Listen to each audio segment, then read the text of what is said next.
Hey, welcome back to my channel, and if you're new here, then welcome. My name is Danielle, and I chat all about holistic and clutter-free spaces.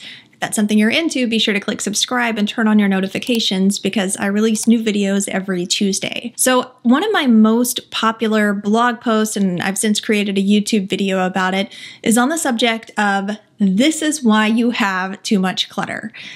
People really resonated with that, especially, getting into the mindset and some of the behind the scene things that happen that cause us to hold on to too much stuff and oftentimes to reason with ourselves about why we're not letting things go.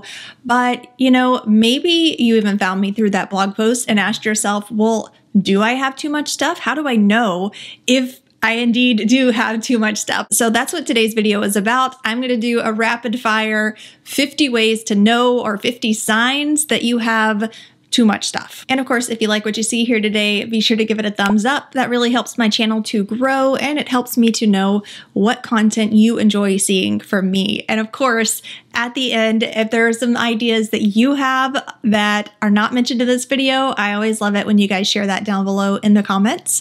So without further ado, let's go ahead and dive in to these 50 signs that you've got too much stuff.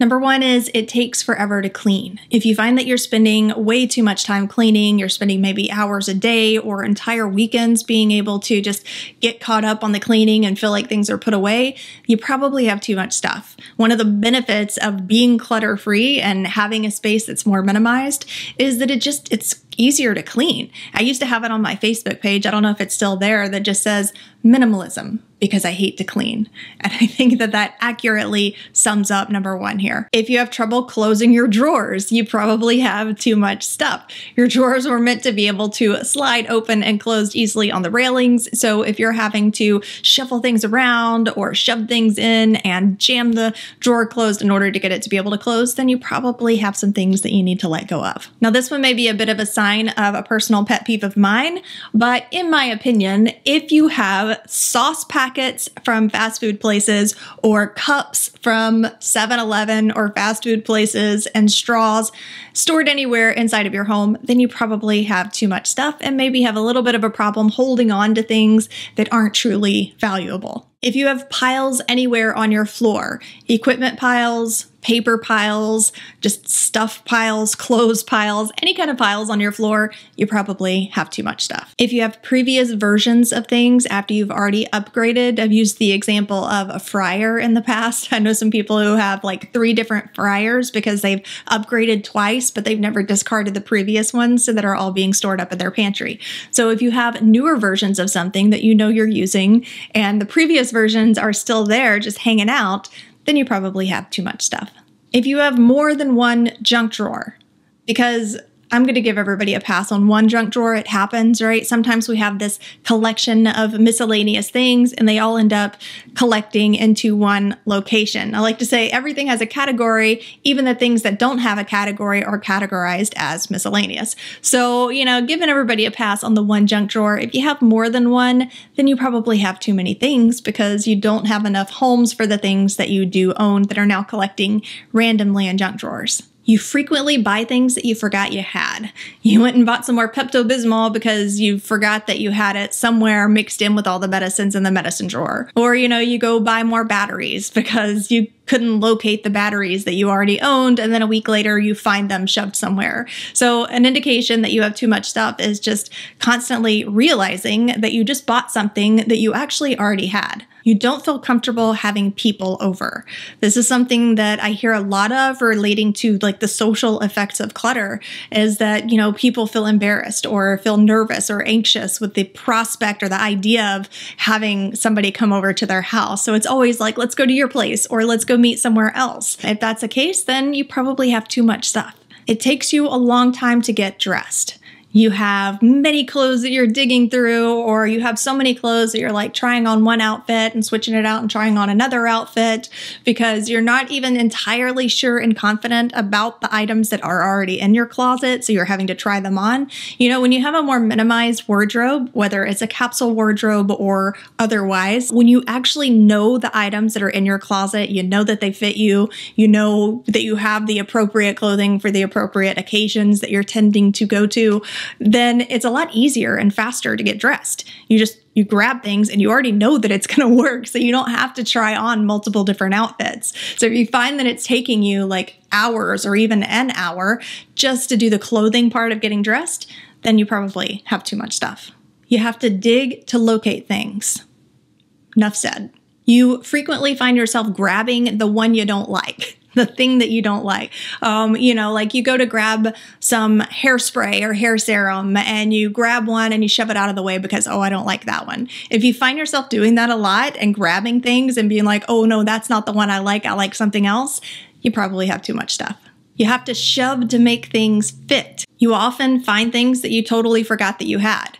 Like, oh, I forgot that I had this thing. I haven't thought about this thing in years. If you find yourself coming across these things more frequently, that, I didn't even realize that I had this, you don't know what mail you have or what mail you've received. This often shows up as bills being unpaid or paying bills late because you can't find the thing that was mailed to you. I always like to digitize those. But regardless, if you are getting a lot of mail and you're not sure what mail you've been collecting, then there's a good chance you need to take a look at your paper clutter situation. You have unidentified rooms or rooms that are technically identified but can't be used as that purpose. So this could be the guest room that is not really able to house a guest because there's so much clutter, or it's like a whole extra closet in there where you're storing all of your extra clothes, things like that. Speaking of which, you have bags of outdated or outgrown clothes in your attic. This could be like bags of clothes from the 80s that have buttons and sequins and stuff on them and haven't been touched in decades. Then you probably have too much stuff. The idea of emptying a cabinet sounds daunting. You find yourself saying, just in case, a lot. Like, what if I need it someday? What if I someday decide to pick up bowling again, and then I need this bowling bag that I haven't used in 5 years. I don't know why I said bowling. I'm not a bowler, but you get the idea. Things that maybe you used to be into, but you haven't used for years, and you hold on to because, well, what if? You own things you don't know the function of. It could be like a random tool that's been sitting down in your toolbox for years and you have no clue what that tool is supposed to be used for. Or it could be random screws that seem to have fallen out of something, but you haven't found out what that something is in a long time, and it's still just sitting there in your drawer or in a little bowl dish that's on the table. All of these things that you just really don't know what it's used for or what it goes with. I understand giving it like a certain period of time just to make sure that you don't find that thing and decide that you need it. But after a certain period of time, then it just becomes excess.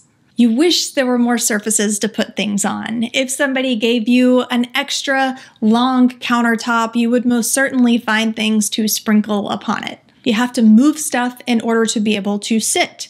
In order to be able to sit on your couch, you've got to move like tons of throw blankets or extra pillows or random things that are on your couch. In order to be able to sit on the chair in the dining room, you have to pick stuff up and move it aside to be able to use the chair. You can say, I don't know where that goes, about more than two things. You're not sure what's in the back of your fridge. It could be like you have tons of old recipes and leftovers that have foil on them and are in different dishes that have been shoved in the different areas and crevices of your refrigerator to where you barely even have space to put anything new. And at this point, maybe you have no clue what even exists inside of your fridge. It takes you a full day to do laundry. Or even worse, a full weekend to get through all of the laundry. That's too much for any number of people. There's a 20% chance that if you reached randomly in your closet, you would pull out something that doesn't fit. You're not sure if the things that you own have a full set. So Tupperware, for example, you're not sure which ones or if any of them actually have matching lids that you would use. You have shoes and you're not really sure where the matching shoe is for some of the shoes, or whatever the case may be. You have tons of things that you're not sure if you have the full set for. You probably have too many things. You don't know what's under your bed. You have decorations that you haven't used the past 2 years. I say 1 year as a pass because sometimes your decoration taste changed for a year, but after 2 years, if you still haven't used those Christmas decorations or whatever seasonal decorations, then at that point, it's just not being used. You have makeup or jewelry that you wouldn't be caught dead in. You've been saying that one doesn't work for greater than or equal to 6 months. This could be an appliance, a tool, a piece of furniture, something that is just broken and that does not work or does not function, and it's been sitting there and you're constantly having to tell people or remind people, oh, that one doesn't work. Again, with this one, I think that grace periods are totally fine, especially if you're planning on maybe fixing it up at some point. Just give it a deadline, 6 months or more. And then at that point, if you have tons of things that are no longer working, then you have too much stuff. You have too many options and frequently find yourself standing there with decision paralysis because you have too many things in the same category to choose from. You're frequently buying more stuff to store your stuff. If you're constantly going out and trying to buy new bins and new organizers and new things to take care of your clutter problem, you probably don't need more storage, you need less stuff. You can't fit your car in your garage. You're frequently losing things, your keys,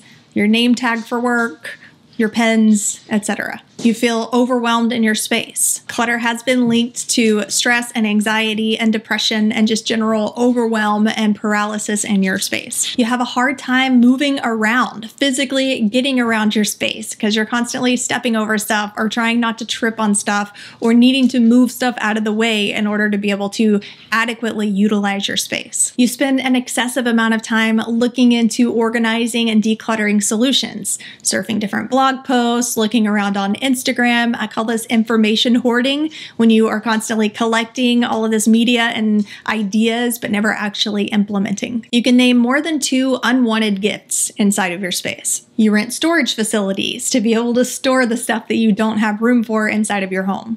Your kids have toys that they never play with. One thing that you'll find is a lot of times, especially with little kids, when they have too many toys, then you'll find that they're not playing with a lot of them because, again, it's like this information overload. So they might choose 2 or 3 that they play with all the time and the rest totally get neglected. You sneeze a lot. Clutter tends to mask and hide allergens and dust and things that can cause you to get irritated with the allergies or with your asthma. So if you find that you're coughing more than usual or sneezing a lot, then you might take a look at the clutter around your space. You have no clue where to start if you even were to declutter. You frequently wish that you could stay at a really nice, spacious hotel room because your space is too crammed and chaotic. You find yourself getting really creative in hiding your stuff. Guest comes over and you hide things down in the couch, or you shove things underneath your bed. If you find yourself hiding things, then you probably have too much stuff. Your floor is covered with all of your bedding and pillows every night when you go to sleep. It's a good exercise that after you lay down and everybody is going to sleep for the night, to get up and walk to the bathroom and look at the floor. How much stuff is now laying on the floor? Dusting sounds like a mountainous task because you have so many picture frames and trinkets. You have bins or boxes that you have no clue what the contents are. You have no workable surface to use. So if you wanted to actually sit down at some kind of a table or counter space and eat, or write a list, or use that space in any way, you would have to definitely move some things in order to be able to use it because you don't typically have any kind of a standing workable space. You find yourself confused or frustrated frequently inside of your space. One thing that clutter has been linked to is taking away your brain's resources and processing power. So, distracting you from things that you're focusing on, being visual interruptions while you're going about your day. And that can cause a lot of attention issues. It can cause a lot of feeling overwhelmed and distracted on a regular basis. And it can lead to confusion, forgetting what you were doing, where you were going, what you were looking for. And finally, number 50, you feel like it would be impossible to have a dedicated home for all of your stuff. If that feels like an insurmountable, impossible task with your current amount of things, then you probably have too many things. So there are 50 signs that you have too much stuff. Let me know down in the comments if you feel like any of those hit home, or if you have some ideas that were not mentioned that you feel are also key indicators of having too much stuff. I'll catch you here next week. Again, if you liked this video, be sure to give it a thumbs up. And if you like more topics on this, be sure to hit subscribe and turn on the notifications. I'm constantly creating content to help you have a more clutter-free and holistic home space. Catch you next week.